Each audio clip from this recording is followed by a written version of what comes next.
Hi friends, ఈరోజు bread halwa చేయడం చాలా అంటే చాలా ఈజీ అండి. సింపుల్గా చాలా స్వీట్గా బాగుంటుంది, టేస్టీగా నోటికి. అలాగే కొన్ని బ్రెడ్స్ అయితే తీసుకున్నాము, సైడ్ స్పాట్స్ కట్ చేసుకోండి. అలాగే కొంచెం రీపైకి ఆయిల్ అయితే పెట్టుకున్న డ్రై ఫ్రూట్స్ కట్ చేసుకోండి. ఇంకా బెల్లం అయితే తీసుకోండి, మీ దగ్గర బెల్లం ఉంటే బెల్లం, షుగర్ ఉంటే షుగర్ తీసుకోండి 1 కప్పు.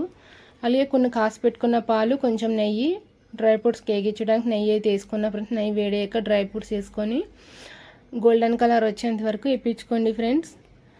అలాగే మీకు నచ్చితే లైక్ చేయండి, షేర్ చేయండి, సబ్స్క్రైబర్ చేసుకోండి ఫ్రెండ్స్. గోల్డెన్ కలర్ వచ్చాక సపరేట్గా ప్లేట్లకి అయితే తీసేసుకోండి. తీసుకున్నాక కొంచెం 1 కప్పు బెల్లం అయితే తీసుకున్నాం కదా ఫ్రెండ్స్, ఇదే బండిలో 1 కప్పు బెల్లం అయితే వేసుకోండి. అదే కప్పుతో వాటర్ అయితే వేసుకోండి. కొంచెం బెల్లం బాగా కరిగేటట్టు మరగనివ్వండి. అందులో 2 స్పూన్ల షుగర్ అయితే యాడ్ చేసుకున్నా ఫ్రెండ్స్. నేనైతే ఇప్పుడు బ్రెడ్ వేయించుకుంటున్నా. లైట్ గోల్డెన్ కలర్ వచ్చేంత వరకు బ్రెడ్ అయితే వేయించుకొని బాగా రోస్టెడ్ అవ్వాలి.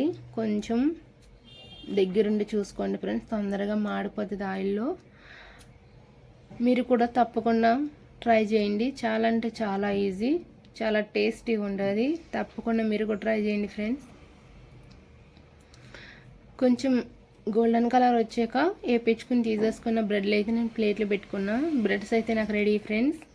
అలాగే ఇప్పుడు బెల్లం పాకం అయితే రెడీ అయిపోయింది. మళ్ళీ ముద్ర పాకం కాదు, మరి లేత పాకం కాదు, కొంచెం బాగా మరిగితే లైట్గా సరిపోద్ది ఫ్రెండ్స్. కొంచెం 3 సార్లు మరిగితే అందులో కొంచెం బ్రెడ్స్ వేసేసుకొని ఒకసారి బాగా కలుపుకోండి. అడుగు నుంచి కలుపుకొని బ్రెడ్స్ బాగా వాటర్ అంటూ పీల్చుకోవాలి. పీల్చుకున్నాక కొంచెం స్టవ్ బంద్ చేసుకొని ఒకసారి ఒక పొంగు వచ్చాకనే బ్రెడ్స్ బాగా స్ప్రెడ్ అవ్వాలి. అందులో స్ప్రెడ్ అయ్యాక పాలు వేసుకోండి ఫ్రెండ్స్. కాసి పెట్టుకున్న పాలు ఉన్నాయి కదా, పాలు వేసుకోండి.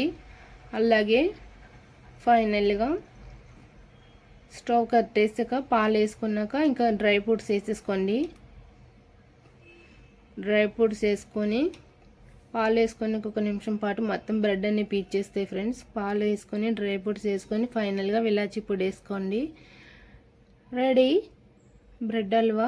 చాలా అంటే చాలా టేస్టీగా ఉంటుంది. పిల్లలకైనా పెద్దలకైనా చాలా ఇష్టంగా తింటారు ఈజీగా. బ్రెడ్ హల్వా అయితే రెడీ. టేస్ట్ అయితే సూపర్ ఉంది. టు